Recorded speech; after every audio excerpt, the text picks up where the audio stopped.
Bharatiya Janata party की तरफ से आगामी लोकसभा चुनाव 2024 के लिए अपने प्रत्याशियों की सूची जारी कर दी गई है। ऐसे में स्पष्ट है कि प्रधानमंत्री नरेंद्र मोदी तीसरी बार वाराणसी से ताल ठोकने जा रहे हैं। 2014 की बात कर ले, 2019 की बात कर ले तो काशी वालों ने बम्पर मतों से उन्हें जिताकर यहां से सांसद बनाया था और देश के प्रधानमंत्री भी वो बने। इसके बाद अब तैयारी है 2024 की, इसलिए हर वर्ग के मिजाज को जानने के लिए एबीपी लाइव की टीम निकली है बनारस की सड़कों पर। हम जानेंगे, यहां पर मुस्लिम समाज के लोग हमारे साथ जुड़े हैं, हम उनसे जानेंगे कि बीते 10 सालों में प्रधानमंत्री मोदी के नेतृत्व में उनकी योजनाएं उन तक कितनी पहुंची है और आगामी लोकसभा चुनाव में वो किसे वोट करने वाले। चलिए हम बात करते हैं। आपका नाम? शकील अहमद। शकील जी, क्या लग रहा है इस बार बनारस का मिजाज क्या है? पहले 10 सालों में जो कामकाज हुआ उसका भी जिक्र हो जाए थोड़ा।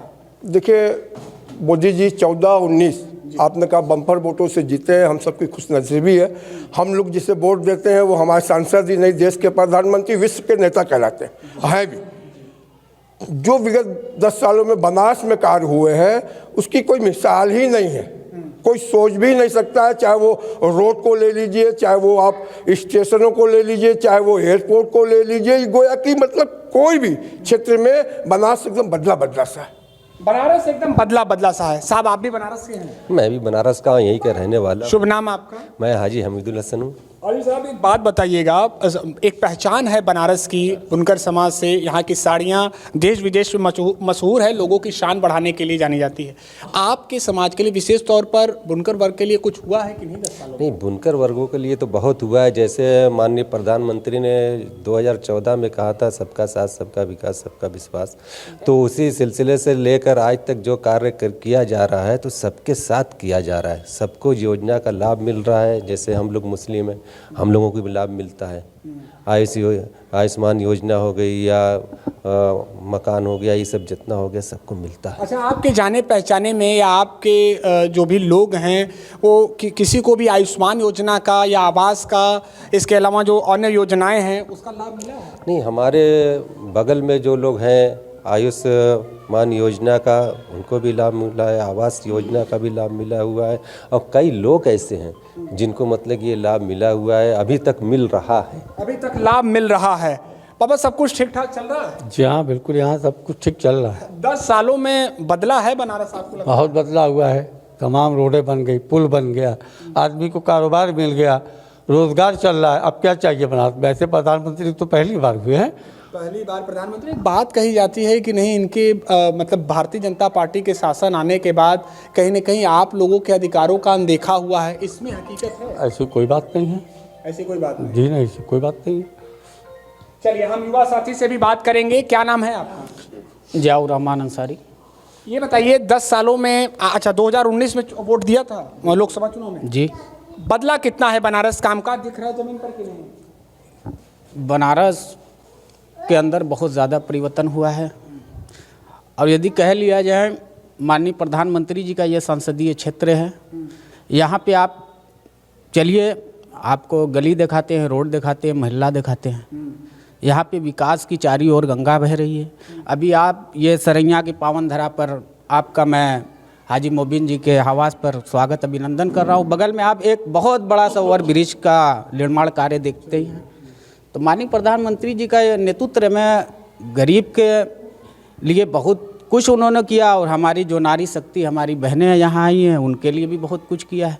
बहुत कुछ हुआ है। आप भी रहने वाले हैं बनारस? जी हाँ, मैं बनारस का ही रहने वाला हूँ। योजनाएं पहुंच रही है। मुस्लिम समाज की बात कर ली जाए तो सबका साथ सबका विकास सबका विश्वास की बात कही गई थी, बदला है? क्यों नहीं बदला है? बनारस आप चले जाइए, काशी विश्वनाथ जी चले जाइए, वहाँ पर देखिए कितनी चौड़ीकरण हुआ है, रोड अच्छी हो गई है। आप किसी तरह यहाँ से आप लखनऊ तक चले जाइए, कहीं भी आपको देख लीजिए ओवरब्रिज ऐसा मिलेगा जैसे कि एकदम स्लेप रोड मिल गया है। और कितनी मतलब लोगों को विकास चाहिए। विकास के तौर पर हमारे प्रिय प्रधानमंत्री मोदी जी ने हमारे गरीबों भाइयों के लिए क्या नहीं किया है। राशन मिला मुफ्त, ये तो नहीं है कि केवल हिंदू को मिला, राशन में विपरीत हिंदू को भी मिला, मुसलमान को भी मिला। आवास भी जो है मिला, हिंदू को भी मिला, मुसलमान को भी मिला। केवल मेरे वार्ड में उत्तरी में कम से कम हमारे हिसाब से आकलन हम लगा रहे हैं तो कम से कम 6000 लोगों को, मुस्लिम को केवल प्रधानमंत्री आवास मिला है। 6,000 लोगों केवल यार मेरे पास लिस्ट भी है। मैं लिस्ट दिखा भी सकता हूँ, अगर कोई मुझसे मांगे तो मैं लिस्ट दिखा सकता हूँ।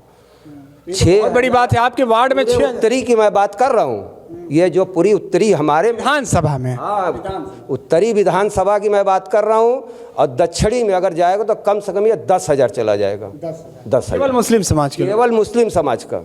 और ये नहीं है कि मतलब हमारे जो प्रधानमंत्री जी हैं, हमारे महाराज उत्तर प्रदेश के जो योगी जी हैं, ऐसा भी नहीं उनके उसमें कुछ नहीं हो रहा, सारा काम हो रहा है। सारा काम हो रहा है। प्रशासन भी टाइट है, ऐसा नहीं कि प्रशासन कार्य नहीं कर रहा है, प्रशासन को बोला जा रहा है, प्रशासन तुरंत हाजिर हो रहा है। अच्छा, जब प्रशासन का आपने जिक्र किया तो एक दल ये भी है, कुछ लोग ये भी आरोप लगाते हैं कि यहाँ पर ही बनारस की बात कर लें कि बुलडोजर उन लोगों के उस पर चल गया जो थोड़ा सा भी अगर प्रशासन के खिलाफ कोई बोलता है तो बुलडोजर चल जाता है। बुलडोजर चलने का ये मकसद है कि अच्छे अच्छे जो माफिया थे उनकी कमर टूटी, और कांग्रेस के राज में हो उनके में भी माफिया थे, मुलायम सिंह में भी माफिया थे। तो जो बुरे लोग हों, हम भी बुरे होंगे तो हमारे ऊपर भी बुलडोजर चलेगा। ज़रूरी नहीं है, अगर हम किसी को दबाएंगे, हम अत्याचार करेंगे, हम माफिया बनने की कोशिश करेंगे तो हमारे ऊपर भी चलेगा। जो गलती करेगा उसको सजा देगा। कानून का उल्लंघन किसी को नहीं करना चाहिए। हम बात करेंगे उनसे। ये बताइए क्या करते हैं, आप किस क्षेत्र में काम करते हैं? जी, मैं वाराणसी क्षेत्र में काम करता हूँ। अच्छा, वाराणसी में काम करते हैं। 10 सालों में कितना बदला है बनारस? 10 सालों में इतना परिवर्तन हुआ है। 10 सालों के पहले यहाँ जो है सड़कें टूटी फूटी हुआ करती थी, आज जो है चारों ओर सड़कों का जाल बिछा हुआ है। सड़कों का चारों ओर जाल बिछा हुआ है। बड़े बड़े आप देखेंगे, पहले हुआ करता था क्या कि सिंगल लेंथ रोड हुआ करती थी यहाँ टूटी फूटी, और आज 6 लेन की यहाँ पे रोड चारों ओर है। 6 लेन की चारों तरफ रोड बनी हुई है। लाइट वेट मिलती है यहाँ पे? लाइट पहले 2010 में लाइट हर कोई यहाँ का बुनकर लाइट को लेकर के त्रस्त रहता था। लाइट 8 घंटे नहीं रहती थी, आज 24 घंटे लाइट रहती है। 24 घंटे लाइट। अच्छा, बुनकर समाज के लिए केंद्र सरकार की योजनाएं पहुंची आप लोगों के लिए, चाहे बिजली सब्सिडी की बात हो, इसके अलावा आपके रोजगार को स्टार्टअप स्कीम के माध्यम से मदद करने की बात हो, वो योजनाएं आप तक पहुंची है? हम लोग को योजना तो मिल रही है, जो हम लोग को मिल रही? हाँ, मिल रही पूरा जो है। अच्छा, महिलाओं के लिए सुरक्षा की बात है, हम आपसे बात करेंगे। महिलाओं की सुरक्षा की सबसे बड़ी बात थी उत्तर प्रदेश में। कहा जाता था कि 8 बजे 7 बजे के बाद बनारस या आसपास के जनपद में निकलना मुश्किल हो जाता था। अब सब कुछ है सामान्य, आपको लगता है? नहीं, ऐसा कुछ नहीं है। आज हम लोग तो बेफटाका जहाँ होता है वहाँ निकल जाते हैं, जिस भी काम से कोई डर नहीं है। हम लोग बिगल डर होकर निकलते हैं। अच्छा, और सारा काम हमको अच्छा लगा, हम सबको अच्छा लगा है जो भी काम हो रहा है। जितनी विधवा पेंशन है, वृद्धा पेंशन है, जितना हम लोगों ने पास कराया है, सबका लाभ मिला है सबको, और कोई कोताही नहीं हुई है। आपकी जाने पहचाने में किसी को आवास की जो योजना है, आयुष्मान योजना, उसका लाभ मिला है आपके जाने पहचाने में? हमारे यहाँ सैयदा के माध्यम से कैंप लगा हुआ था, तो उसमें जितने लोग का ऑनलाइन हुआ था, सारे लोगों का ऑनलाइन हम लखनऊ कार्यालय लेकर गए थे, वहाँ जमा किया था, और तकरीबन सारे लोगों को आवास मिला है उसमें। सारे लोगों को मिला है। आप कहाँ के हैं मैडम? हम पिपलानी कटरा। पिपलानी कटरा।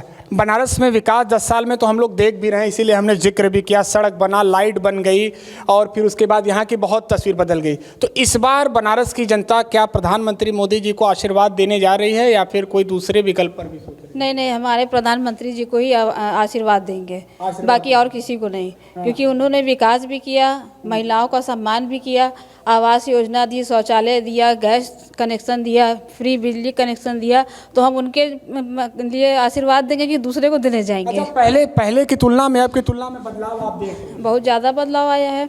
अच्छा, आपके घर में कुछ बदलाव हुआ है? सब कुछ ठीक ठाक है पहले की तुलना में? आप डरिए मत, निसंकोच होके, क्योंकि हम निष्पक्ष तरीके से सबकी बात को दिखाते हैं। सब कुछ बदल रहा है कि नहीं? बहुत अच्छा बदल रहा है। हम लोग को आवास मिल गया है, मकान बन गया है, बहुत हम लोग खुश रहते हैं। आवास मिला है? हाँ, हम लोग को आवास मिला है। अच्छा, लाभार्थी हैं आप। अच्छा, ये बताइए, तो कितने दिनों से प्रयासरत थे? क्या कुछ मतलब पैसा वैसा कहीं देना पड़ा, या इसके अलावा जो कुछ किसी से संपर्क करना पड़ा, या फिर? नहीं नहीं, किसी को कुछ भी नहीं दिया गया है।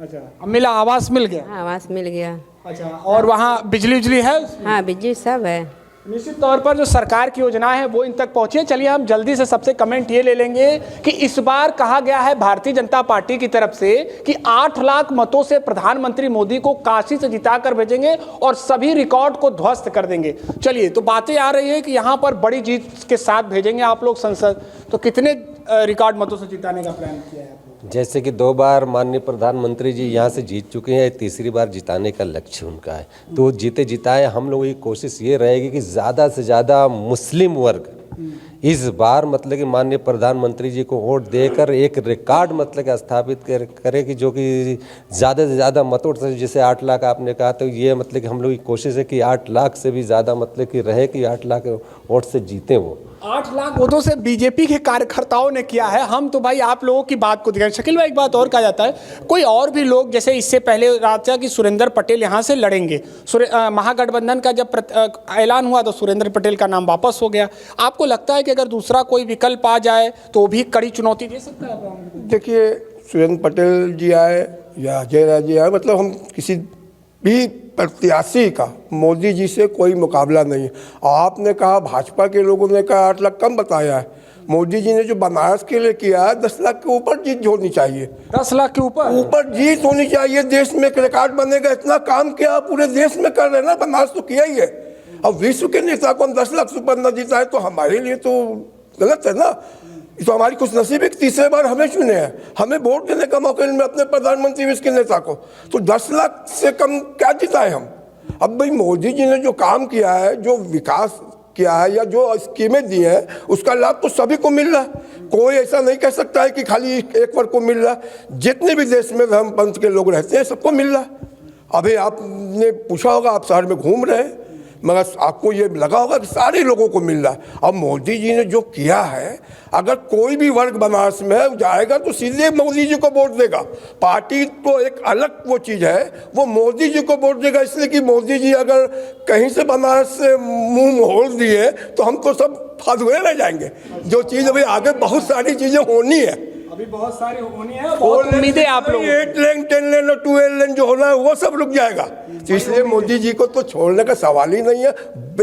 बम्पर वोटों से जिताएंगे। एक बड़ी शख्सियत है, राजनीतिक शख्सियत है, अखिलेश यादव भी यहाँ का नेतृत्व उत्तर प्रदेश का कर चुके हैं। इसके अलावा आपको लगता है कि सपा, मान लीजिए सपा की तो वाराणसी में सीट नहीं है, कांग्रेस से आ रही है, कोई बड़ा चेहरा जो प्रधानमंत्री मोदी को राजनीतिक अखाड़े में चुनौती दे सकता हो? माननीय प्रधानमंत्री जी विश्व के नेता हो गए, उनके मुकाबले में नहीं है। उनके मुकाबले में कोई नहीं। आपको लगता है कोई मुकाबले में? कोई भी नहीं मुकाबले में हो।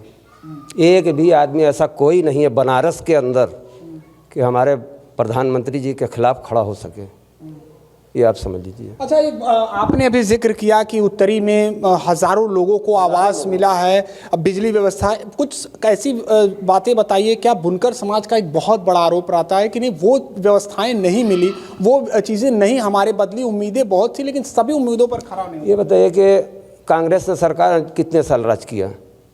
20 साल लगातार उसने भी किया है, 10 साल, 5 साल, फिर 10 साल। ये बताइए कि उनके दौर में रोड की जो स्थितियाँ थीं, जैसे मैं यहाँ से अगर हमको मऊ जाना रहता रहा तो 5 घंटे लगते थे, आज मैं 1 से लेकर 1.5 घंटा में जाता हूँ। यहाँ से अगर हमें लखनऊ जाना है तो हम 2 घंटे में जाते हैं। है कोई इसका कोई? अभी आप प्रेस हैं, आप बता सकते हैं? निर्माण कार्य हुआ है? नहीं, सड़क नहीं, जो लाभार्थियों को भी मिला। मैं, अगर आप दावा करते हैं तो मैं दावा करता हूँ कि मैं आपको लिस्ट दे सकता हूँ लाभार्थियों का। इसमें ये नहीं है कि कहीं हिंदू को नहीं मिला, मुस्लिम, हर एक लोगों को मिला है। बुनकर समाजों को भी मिल रहा है, ऐसा नहीं है। लूम का भी जो सब्सिडी वगैरह है उसमें भी मिल रहा है। हाँ, महंगाई के देखते हुए कुछ ने बढ़ोतरी उसमें सरकार ने की है। तो इस बार बम्पर वोटों से जीता, इस बार बम्पर 8 लाख के पार।